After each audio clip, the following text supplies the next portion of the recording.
Hello বন্ধুরা, কেমন আছো?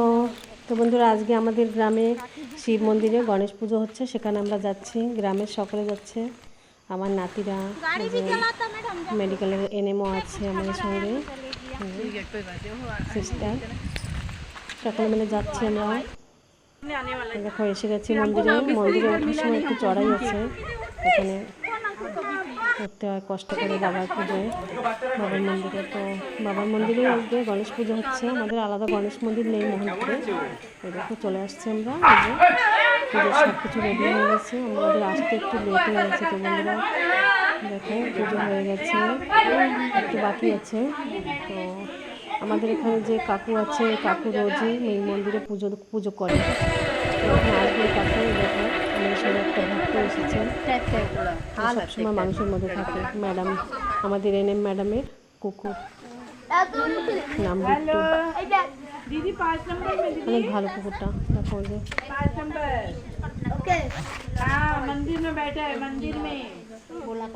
প্রতি বছর এখানে পুজো হয়। বন্ধুরা অবশ্যই আসবে গণেশ পুজো।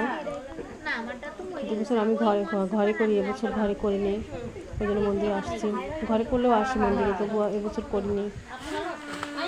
এই দিদিরা আমাদের এখানে খিচুড়িও রান্না করেছে মন্দিরে। ওই যে কাকু এসে গেছে, এখানে একটুখানি পুজো বাকি আছে, তো ওই কাকু এখন দিয়ে দেবে।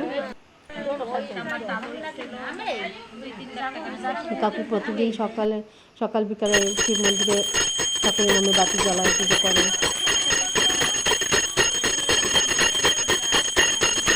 তোমরা অবশ্যই আসবে বন্ধুরা আমাদের মোহনপুরে গণেশ পুজোতে, অনেকই ধুমধাম করে পুজো হয়।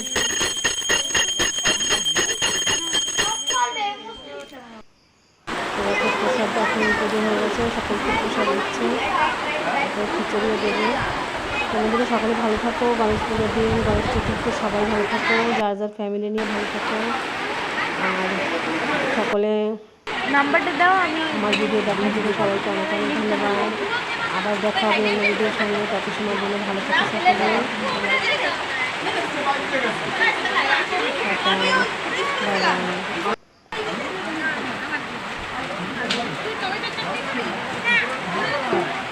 আর এখন যাচ্ছি আমার তালই বাড়িতে।